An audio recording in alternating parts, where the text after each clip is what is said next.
Okay, today we're going to learn about a few subjects, but the general subject is if there is a connection or a message and so on between the month of Elul on the Jewish calendar that I'm going to explain what it is all about, and non-Jews, B'nei Noach.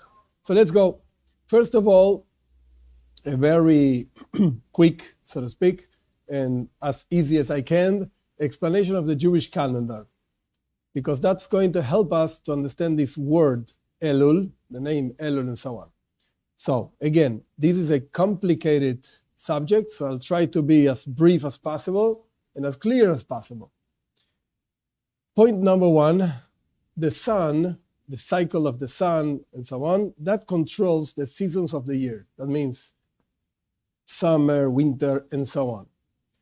But the Torah says, this is in Parshas Boy, that we have to count the months according to the cycle of the moon, not the cycle of the sun.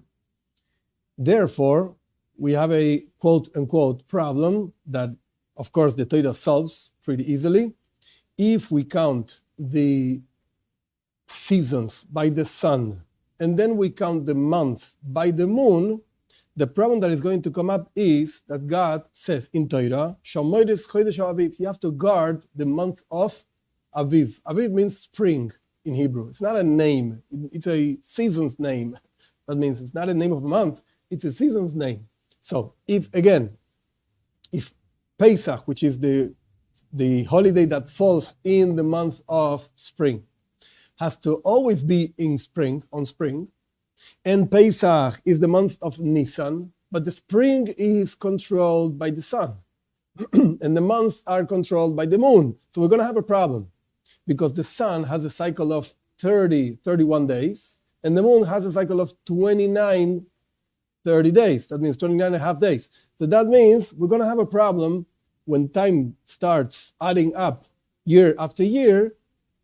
The seasons are not going to be together with the months. This is actually what happens. I don't know if you know about it, so on, but this is what actually happens by the Muslims.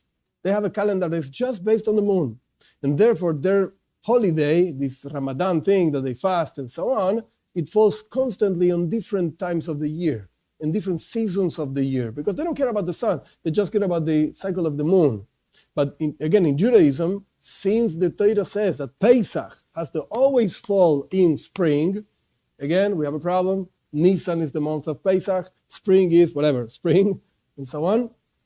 And they're controlled by two different luminaries, the sun by the seasons and the moon by the months. So our sages understood from here, and this is what we received as a tradition from Moshe Rabbeinu in Mount Sinai, that we have to combine them.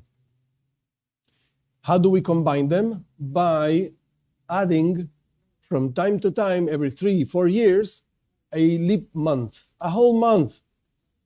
Adar Sheni is called, the second Adar. It's a whole month added to put again in cycle the month, the sun and the moon. This is very basically, the way the Jewish calendar works. Originally, that means according to the Torah, the months of the calendar are determined by testimony of two witnesses. You can look about this in the Mishnah in Rosh Hashanah. The Rambam talks about it also in his laws of Kiddush HaChodesh, how to bring up new months and so on. Now, that was originally, but as time passed, we were forced, basically, I'm not going into all the details because it doesn't matter really right now, but we were forced basically to put up a calculated calendar. And according to this calculated calendar, it comes up that we have months one after the other. Some months have 29 days, some months have 30 days, because the truth cycle of the moon has 29 and a half days and some more minutes. So we don't have a half day of this month and half day of the other month. The point is, we have a calendar that we can calculate. Right now, I could know in 2,000 years when is going to be Rosh Hashanah in that year. It's not a problem. I can calculate that. I personally don't. You can take a calculator and you look it up. Now, having said all of this, in the Torah itself, The names of the months actually are numbers. The first month, the second month, and the third month, and so on. For instance, Nisan is actually the first month in the Jewish calendar. That's what it's called. Chodesh Zelachem Rishon Rosh Chodashim. This month, again, Parshas Boy, is going to be the first month, and that's the month of Pesach, Nisan. Very good. However, when the first temple was destroyed and we spent 70 years in Babylon, one of the things that the Jewish people brought back, so to speak, from there was the names of the months. This is what the Talmud says, and this is like a common knowledge and so on. Some people want to say that Judaism is actually just a copy of the idolatries of Persia, that we were exiled over there. But the truth is, they don't understand the beauty of the thing. What does it mean that the names of the months came with us from Persia? And furthermore, there's one particular month that has a name of an idolatry that they actually had, Tammuz. The verses bring, I think it's Yirmiyahu, I don't remember exactly, but the verses bring that there were some group of women crying by the Tammuz. The Tammuz was some kind of idolatry that has in the ice. There's a very soft metal that when you put a little bit of fire, it already melts. In Spanish, it's called plomo, whatever, plum, something like that. Doesn't matter. The point is that they used to heat under this idol fire, and therefore it looked like it cried, because this metal that used to melt came down from its eyes. So there was a group of women crying over there. That's what the prophet says. And therefore, we know that there's such a thing as an idolatry called Tammuz. But we have a Jewish month called Tammuz. How can it be? And this is what I was mentioning before, the beauty, so to speak, of this Judaism thing. One of the missions, this is a very general thing. One of the missions of a human being on earth is to take whatever we have around us and elevate it into holiness. Even the names of the months that we took from Persian, some of them, for instance, Tammuz, were related to idolatry. We took them and we actually used them in a holy way to manage, so to speak, the time in Judaism. So it's not that we copied the idolatry that they had. No, we took it and we reinvented, so to speak. We gave it a new meaning, a holy meaning, for instance, the month of Tammuz, to something that before had not only a regular meaning, but idolatry meaning, a negative meaning. Okay, this is about the names of the months. The point is that, as we're going to learn today, hopefully, each one of these names, we're not going to learn the whole calendar because it would take hours and hours, but these names actually mean things. It's not just because the Persians or somebody came up with a name in Persia and they brought it back to Eretz Israel, and now the Jewish people use these names. No. These are not random names. These names have a very, very specific meaning, and that's why we actually use it. Okay, let's see what the names are. First of all, we're learning about the month of Elul. We're not going to learn about the other months. And we have to know, these are just the names of the months. I'm not going to read it to you. You know how to read English. And we see that the month of Elul is the 6th month of the year, which comes before, this is the great rabbi's wisdom, before the 7th. The 6th comes before the 7th. What does that mean? The 7th month, that again, we're not going to learn about this right now, is the month of Tishrei, which is full of holidays. Rosh Hashanah, the days between Rosh Hashanah and Yom Kippur, the days between Yom Kippur and Sukkot, the intermediate days of Sukkot, Shmini Atzeres, Simchas Torah, Shabbat Bereshit. Woohoo! It's a month full of things. Many things happen. Again, we're not going to learn about this right now. We're trying to learn about Elul, but we can imagine that if the month of Tishrei, the 7th month of the year in the Jewish calendar, is such an important month, it's such a general and very significant month, that means that the previous month to that has to prepare us for that month. Just as any other thing in life, when you really want to leave something and make it significant, you have to prepare for that. Imagine you go to, I don't know, it's just an idea, Paris. You go to Paris and you don't know anything about the culture over there in France. You don't know anything about anything. And suddenly you see a whole bunch of metal things in the middle of the city. And you say, what is this garbage over here? Somebody left the metal over here? Like, put it somewhere else? Oh, but wait a second. When they explain to you, this is a symbolic thing. And there was an engineer that was called Eiffel, and he was put with the task of making something important. And that became like this sign of the city and the country of France. I said, oh, what an interesting thing. Wait a second. It's exactly the same piece of garbage of metal that it was before, but now has a meaning. Now you understand what it stands for. Oh, so it's not garbage, it's important, and it's a sign of the city, and so on. The same thing happens with everything in life. When you prepare for that, it makes sense. It has a meaning. When you don't prepare, forget it. Even if it's a wonderful thing, you're not going to really use it or have it, give it its meaning, its proper meaning. So the same thing happens with the Jewish calendar. The month of Tishrei is very important, very nice, but in order to actually use properly the month of Tishrei, you need to prepare yourself in the month of Elul. Okay. Why is this important for non-Jews? Because we might think, wait a second, this is a Jewish calendar for Jews, and it's a Jewish thing, and so on. The truth is that it's not so. It is a non-Jewish thing also. Why? Over here I copied, this I'm going to read. I copied a little piece of the Mishnah in Rosh Hashanah. You can look it up and you will see. It says exactly the same thing. There are 4 times of the year where the world, and when we say the world, is actually human beings, and it means all human beings, Jews and non-Jews, is judged. By God, of course. On Pesach, what's the judgment of Pesach? What does it mean? What are we judged on? We're judged on the grain. How much grain are we going to have this particular year? Pesach is related to grain. On Shavuos, which is Pesach, is the time of the leaving of Egypt. We left Egypt and so on. Shavuos is the time of the giving of the Torah.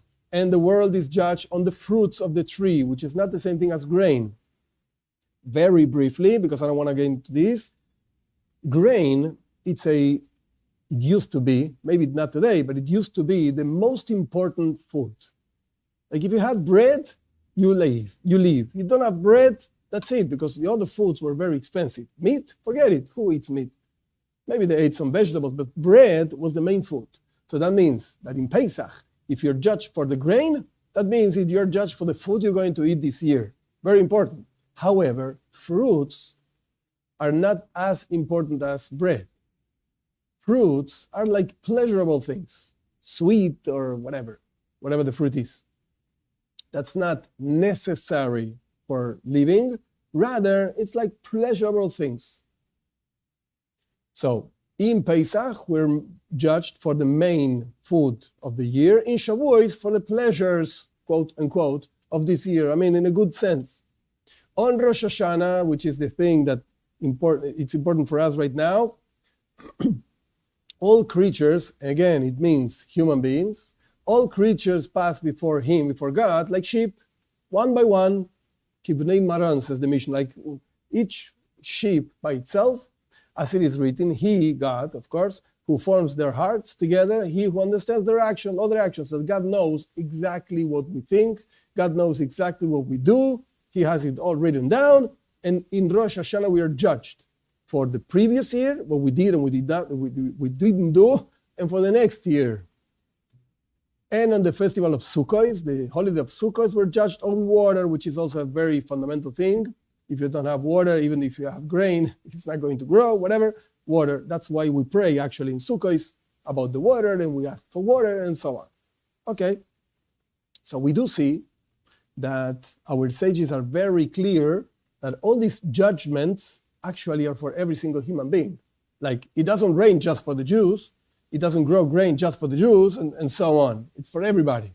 And the whole world, again, every single human being is judged on this particular time. So we see that if the judgment is for everybody, this happens in the month, I'm going back on purpose, in the month of Tishrei, in the 7th month, okay, for the second, the same thing is going to happen in the preparation, how to get ready for this particular judgment, which happens in the month of Elul. So, before understanding the deep, so to speak, meaning of it,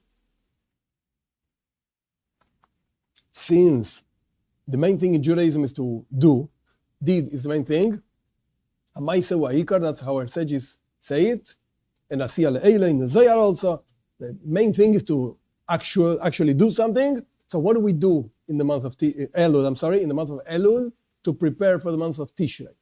First thing we do is we blow the shofar. Every single day of the month of Elul, except for Shabbos, and except for the last day, the 29th of Elul, we blow the shofar. Why do we blow the shofar? Because the characteristic of the sound of the shofar is that it arouses in the hearts of the people fear for God. And the month of Tishrei starts with a feeling of very holy days and very trembling days and so on, to the point that our sages do say, Ayam Hara Sailam, today the world is trembling.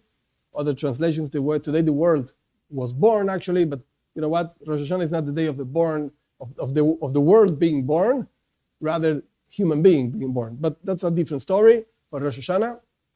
The point is that blowing the shofar arouses within a person a feeling of, what am I doing with my life? How am I connecting to God? How am I keeping His commandments? And so on. That's the characteristic that the shofar has, and it's also based on verses. I talk about shofar. Is the shofar going to be blown sound in the city, and people are not going to fear? That's the characteristic. That's the nature of the shofar. So we blow the shofar every single day in the month of Elul. Another preparation we do is we recite twice a day Psalm 27. Why? Because this psalm contains a few verses that our sages explain that are referencing Rosh Hashanah and Yom Kippur. The psalm starts actually, for David, Hashem oiri ve'ishi, God is my light and my salvation. And our sages do say, God is my light in Rosh Hashanah and my salvation in Yom Kippur. I'm not explaining exactly what it is, Rosh Hashanah and Yom Kippur. That's not the point for today's class. It can be a point for a different class. But the point is that God is our light, God is our salvation. And then he says, when you actually refugee, I take refuge, something like that, in your tent. And that tent, sukkoi, is just the same word as sukkah, which is the hut that people use in Sukkot. Again, I'm not explaining all the details of Sukkot, but the point is that Psalm 27 references these times of the year. That's why we do say it in the morning and in the afternoon. Another custom of the month of Elul is to add, this is founded by the Baal Shem Tov, that he heard from his teacher. We add 3 additional psalms to the regular psalms we say every day. The Hasidic custom is to recite all the book of Tehillim, of the book of Psalms, throughout the month. A month, as I explained before, has 29 or 30 days. So we divide those 150 psalms in the 29 or 30 days of the month. During the month of Elul, until the end of the holidays, that would be the end, that would be Yom Kippur. The end of Yom Kippur, we recite 3 additional Tehillim, 3 additional psalms. The first day, the first 3, and then the next 3, and so on. And these are the customs of the month of Elul. All of this is, so to speak, oriented toward really, again, arousing the fear for God, arousing the feeling of, okay, we have to get ready for something that is coming. In addition to this, there's a very famous example that the Alter Rebbe, the founder of the Chabad movement, explained regarding the month of Elul.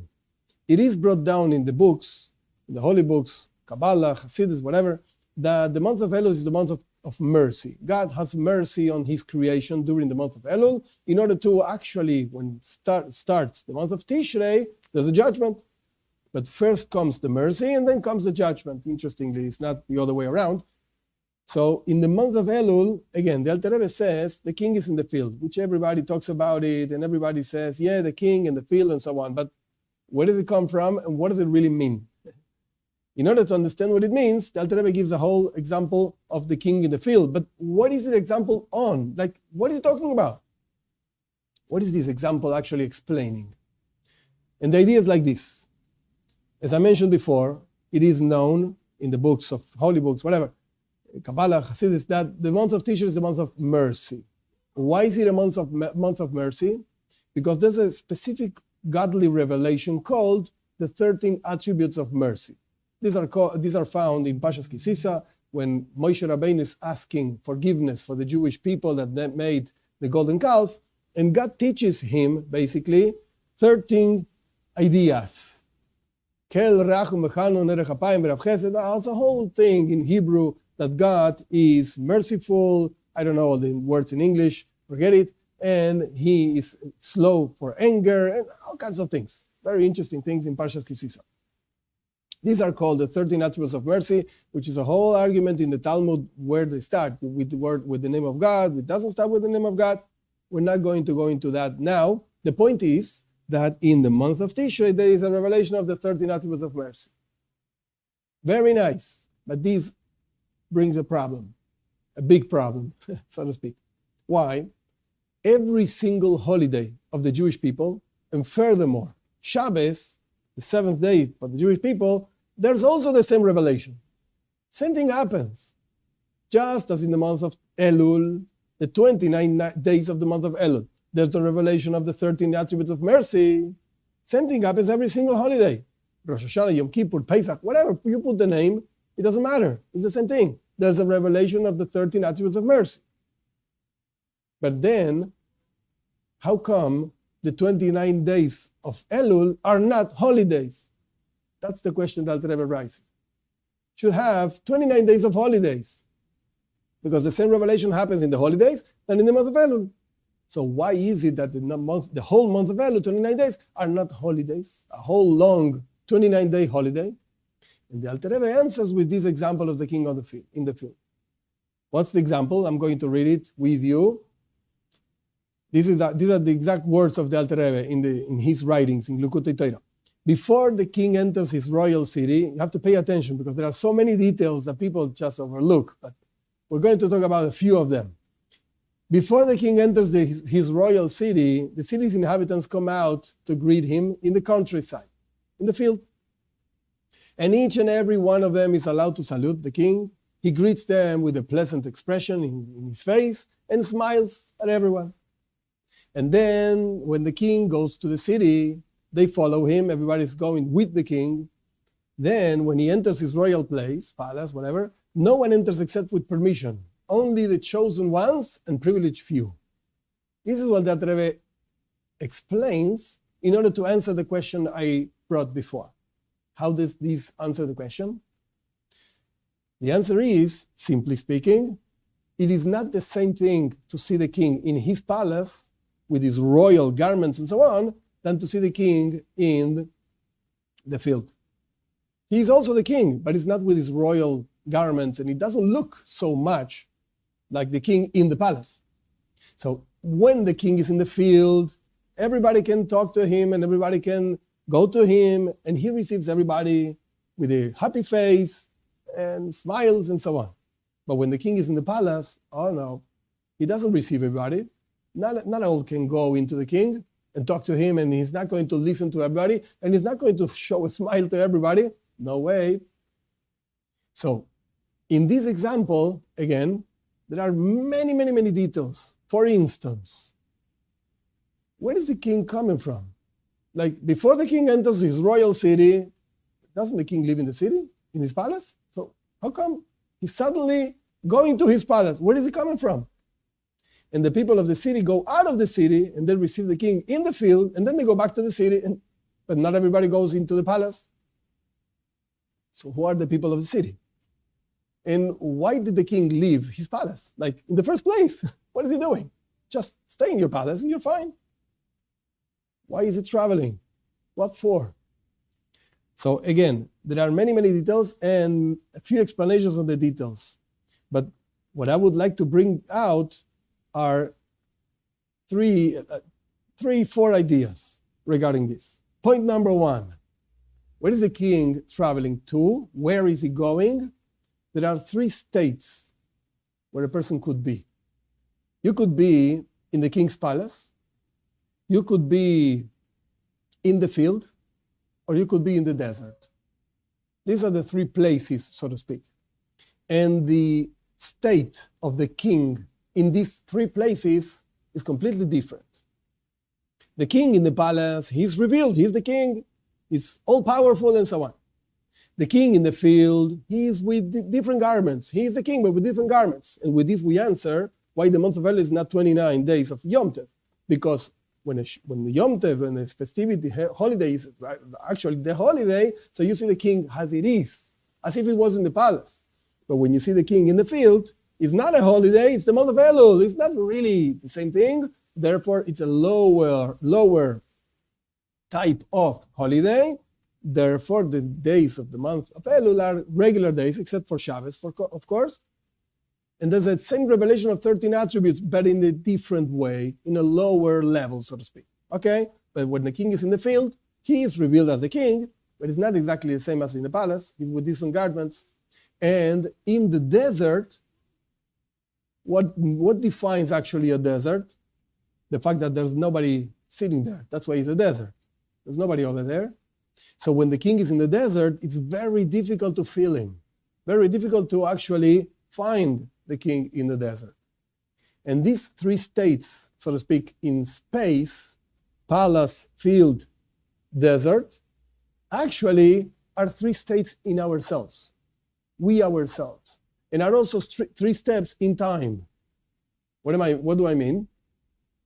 In time, the palace of the king means actually Rosh Hashanah, Yom Kippur, the whole month of Tishrei. If you want to feel it, you have to be, so to speak, a chosen one, a privileged few in the example.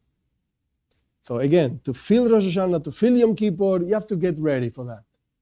You have to prepare really yourself. That would be the palace of the king in time. The field in time is the month of Elul. Now is the time to prepare yourself for the next time, so to speak, Rosh Hashanah, Yom Kippur, and so on, as I mentioned before, and that would be represented by the field. And then the desert is everyday life. Desert is a place where you don't perceive godliness. Desert is the exile that we live. And I'm not talking about living outside of the land of Israel. Even in the land of Israel, even in front of the Holy of Holies or whatever, we're still in exile. Because the idea of exile is we don't perceive God. And that's what happens in the desert. So, we saw in space, again, palace, field, desert. We saw in time, Rosh Hashanah would be the palace. Elul is the field. And the desert is the rest of the year. And then, within ourselves, in souls, there are some people that feel so profoundly godliness that they live, quote unquote, in the palace, in front of God constantly. In the typical language of Tanya, of the Alter Rebbe, that would be tzaddikim. Okay, a righteous person loves God. Mazel tov. Of course you're going to love God. You're a righteous person. That's easy for you. It comes natural. That would be the palace in soul. Then you have the desert in soul. I'm sorry, the field in soul. The field means that we do feel God, but not so powerful like a tzaddik, like a righteous person, and not every single time. And we have difficulties, but we try. That would be in the language of the Alter Rebbe, the Beinoni, the intermediate person that every single person can actually reach that level. Of course, it's a very difficult level, lofty level, but the point is that it is within our reach. We can actually do that. And the third level, a desert, I suppose, maybe I'm wrong, but I suppose it's not necessarily even to explain this. A person that lives his relationship with God as a desert. I don't think about him. I don't know who it is. And I'm not even talking about somebody that does not keep the commandments. whatever, for Jews 613, for non-Jews 7, and all the ramifications. No. Even a person keeping all the commandments, you could also live in the desert. Oh yes. You just do it mechanically, you're accustomed to it. It's normal, that's life. You don't even think about God. That's a desert. That's to live in the desert. Now, again, the king left his palace. Why did he leave the palace? Because he's going to the desert. He comes from the desert. What is he doing in the desert? He went to look for those who are, quote unquote, lost in the desert. And he's coming back to his palace after he went out to the desert to bring the people back. That's why he's traveling through the field. And while he's traveling to the field, he's giving us, each one of us, an opportunity to talk to him, to see him, and he smiles to us, and he's listening to us. So that means, in other words, that Elul, besides the things that we do, as we mentioned before, blow the shofar and so on, besides those things that we do, Elul is the proper moment, proper time of the year to actually think about your relationship with the king. What do I do with my life? How much do I think about him? How much do I talk about him, know about him, learn, and do his commandments, and so on? That's what the month of Elul is for. A person might think, how can I do that? Why would you think such a thing? Because if you actually look at the words of the Alter Rebbe, which is very, very interesting, he says you have to think, just as a person, a merchant, does a balance of the things that he has in stock, I have to know how much I sold, how much I bought, and so on. The same thing happens in the month of Elul, says Alter Rebbe. You have to think what you thought throughout the whole year. I don't remember what I thought 5 minutes ago, but again, the Alter Rebbe says you have to know and make an accountment, so to speak, what you thought throughout the whole year, what you spoke throughout the whole year, what you did throughout the whole year. And he goes even further, what you dreamt of throughout the whole year. Whatever, think. What is my relationship to God? How am I actually feeling him? Am I a desert? Am I in the desert, or whatever, in the field? Am I a tzaddik? Whatever, maybe. I don't know. Personally, not me, but maybe somebody else. You have to think about this during the month of Elul. And not just think toward the past, so to speak.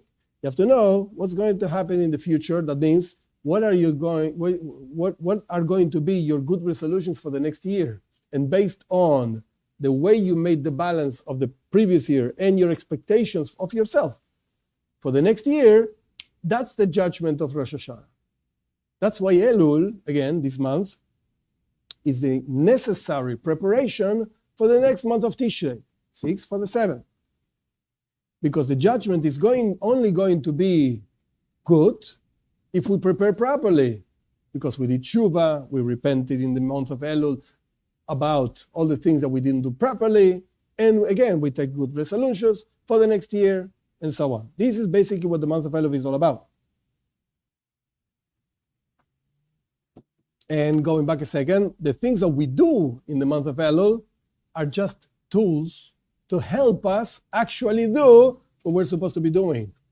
The stock and the things and so on.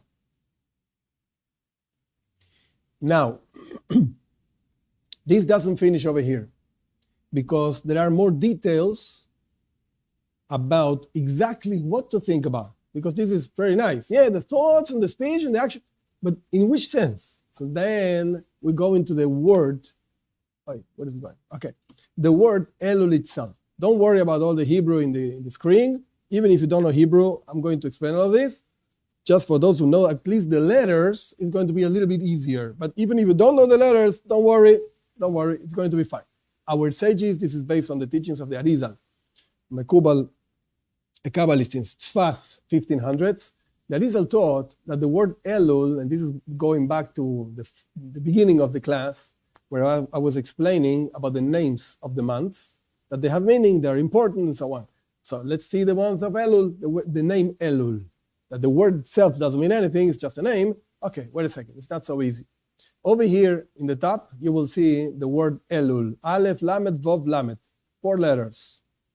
And over here, on the bottom, so to speak, you will see different verses around the whole Torah, as I will explain in a minute, that actually carry the word Elul in the first letters of 4 words of that particular piece of Torah, as we're going to learn. Let's go. In the first one, this verse, Ina leyada vesamti lecha, that's what it says over here, Ina leyada vesamti lecha, is talking about series of refugees. What does that mean? When a person killed somebody inadvertently, for instance, was going up a stairs and just the stairs broke and fell on top of somebody else and killed him, it wasn't on purpose. So in that particular case, the Torah gives permission to somebody related to the victim that wants to revenge his blood to kill the one that killed inadvertently. Don't ask me why, because I don't understand what the Torah actually means. How can the Torah give permission to kill? Okay, I don't know. I don't have the answer, so don't even ask it. The point is that that's the reality. The Torah gives permission for that. So therefore, just as it gives permission to somebody to kill that person that actually killed your relative or so, whatever, it gives the murderer, so to speak.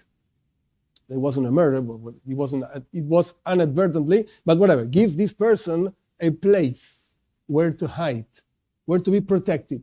That place was called Arei Miklat, the cities of refuge. And that person that wanted to kill you could not enter the city of refuge. And if you left the city of refuge, okay, you're on your own. Torah is not going to help you.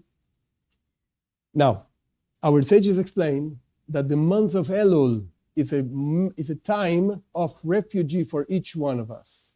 Refugee from what?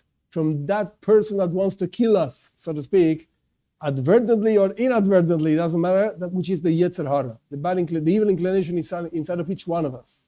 That's actually running after us to catch us and to, quote unquote, kill us. That means makes us do things we're not supposed to be doing, according to the will of God and so on. So just as the month of Elul is that refugee, the Talmud says, Divrei Torah koiltin, the words of Torah are also refugee. So we do see that the month of Elul is related to Inna leyada vesamti lecha, this idea of serious refugees, and the series of refugees refer to our learning of Torah, because the Torah is the refugee for getting refugee from the Yetzer Hara, the evil inclination. Therefore, this would mean that what is our balance about throughout the month of Elul? Torah. How much did you learn? How in quantity and in quality? What did you learn? Did you enjoy your learning? And so on. So this verse that contains the word Elul, referring to cities of refugee, talks about Torah. Your balance about Torah. That's point number 1. Point number 2, this is a famous one. Ani ledoidi v'sagwan. Ani ledoidi v'doidi li. I'm for my beloved. My beloved is for me. That's the translation of the verse. Of course, this verse comes from Shir HaShirim, the Song of Songs, where it talks about the relationship between a man and a woman, very romantic and so on. But the truth is that it's talking about God and the Jewish people, or us.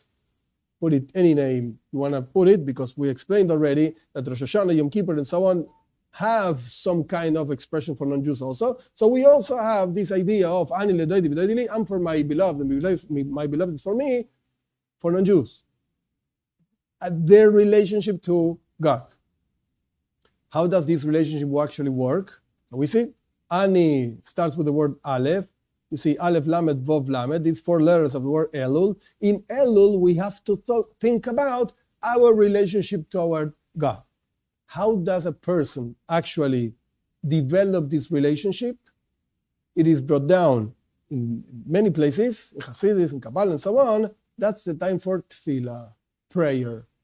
Prayer is the moment that a person actually develops and works on their relationship toward God, with God. That's why this verse that talks about, I'm for my beloved, my beloved is for me, which contains the word Elul, talks about tefillah, our relationship to God. That's what tefillah is all about, actually.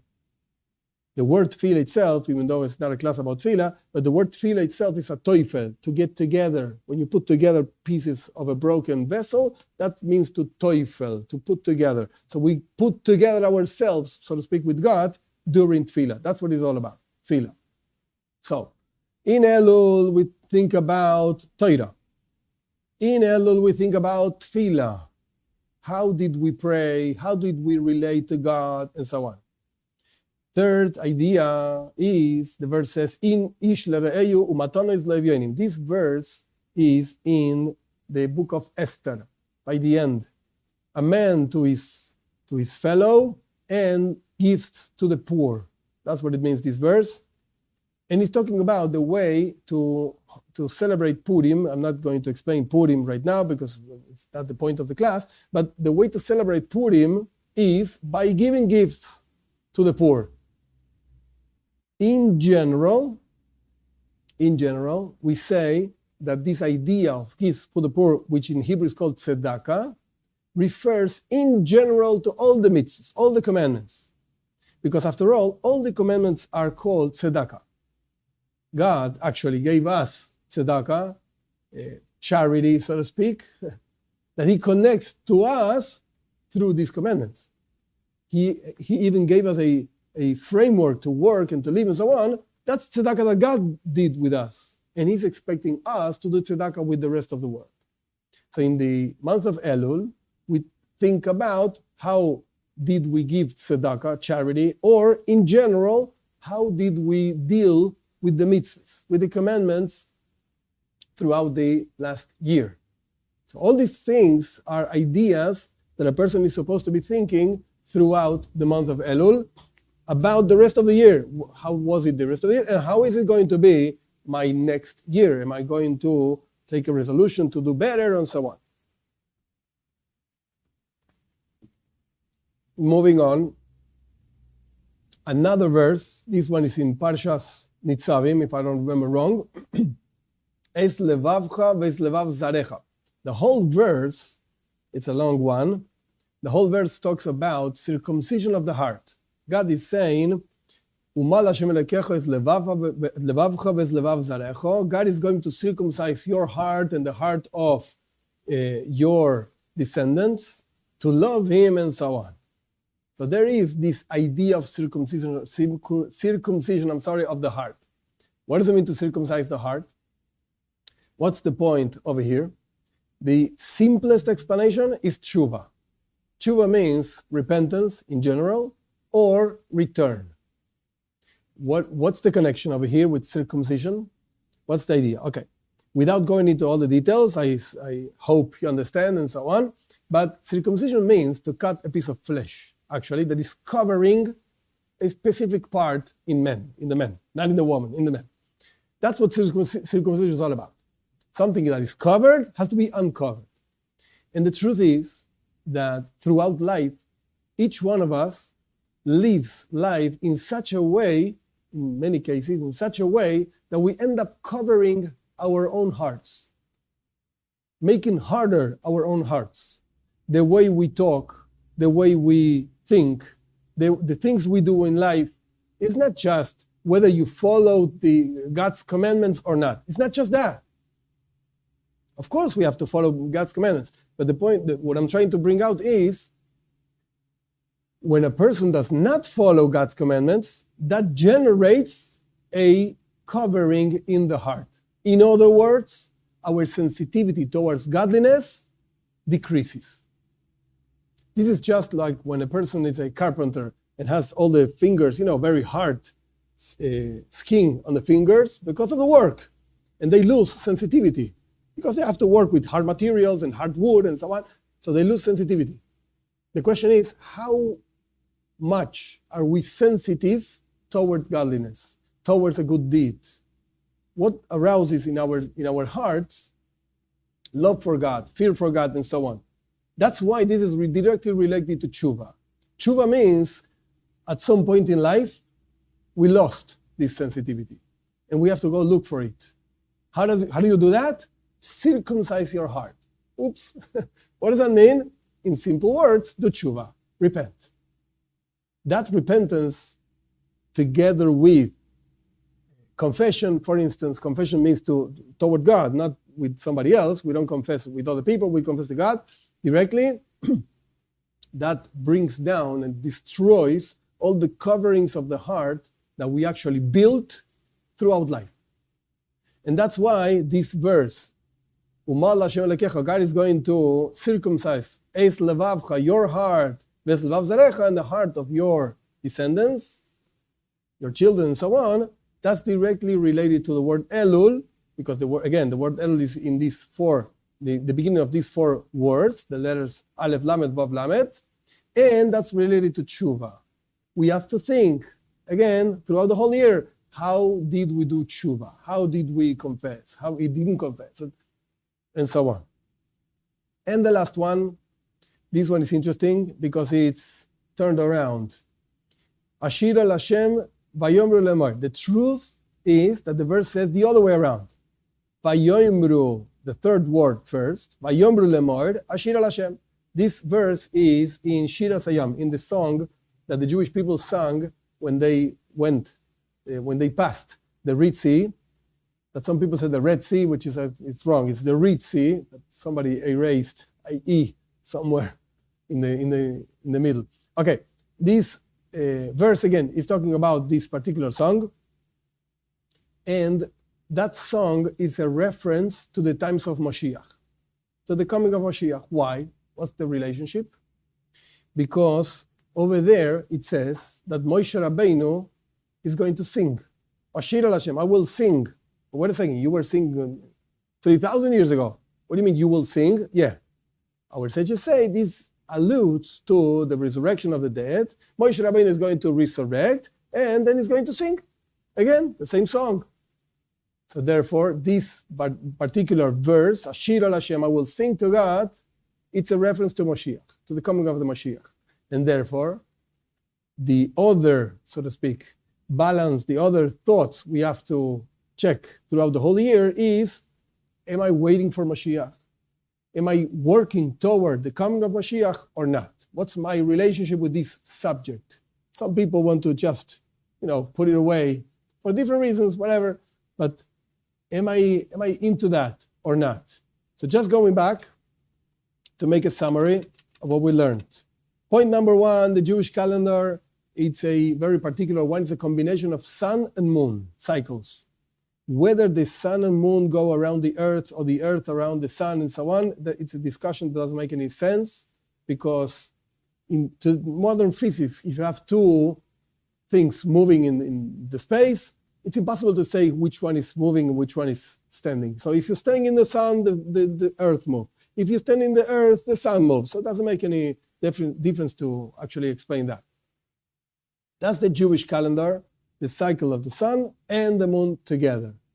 And that generates 12 months, and each month has a name.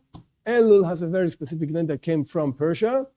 These are the months, and the preparation to the next one, Tishrei, which is full of holidays, it's during the month of Elul. This applies also to Bnei Noach, to non-Jews, because the things that happen actually during the month of Tishrei have a relationship with non-Jews, because the whole world is judged in those days. And what do? We blow the shofar, we say Tehillim, additional psalms, and the whole idea of the king in the field means that the godly revelation in the month of Elul helps us, gives us strength and power to do what? To do the rest of the avoida, work of the month of Elul, which is a balance of what? Did I learn Torah? Series of refugee. Did I pray properly? The love relationship with God? Did I give tzedakah or fulfill the commandments properly? That would be good deeds, and Purim, and giving gifts, and so on. And also, did I do tshuva throughout the year? And did I expect for Mashiach during this particular year? I thought that it would be interesting.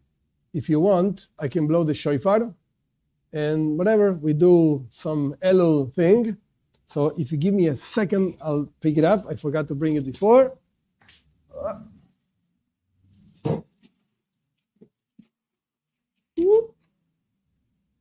I'm not going to make a whole explanation of what the shofar is all about. What is a shofar and what is not a shofar? I think that merits a whole class in itself. But again, the shofar has this quality of arousing on a person fear for God. So I'm not sure if the microphone is going to work properly. I'm just going to put it over here and see what happens. Okay. Again, a shofar, you don't need to stand up. You don't need to do anything else than just to listen. And there are very specific voices, things that a person blows actually when blowing a shofar. I'm not going to explain. Hopefully it's going to be for a different class, but today information is available. You don't need me to explain everything.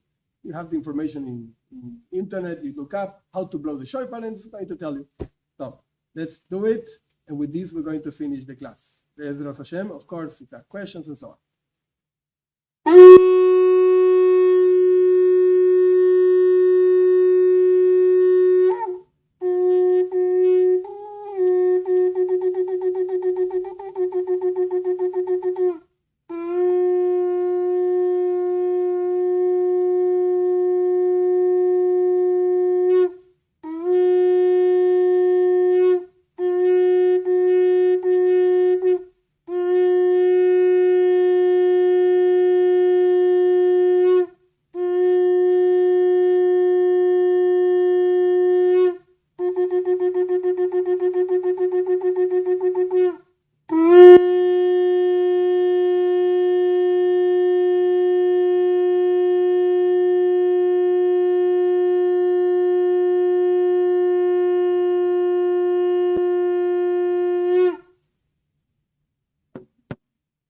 Okay.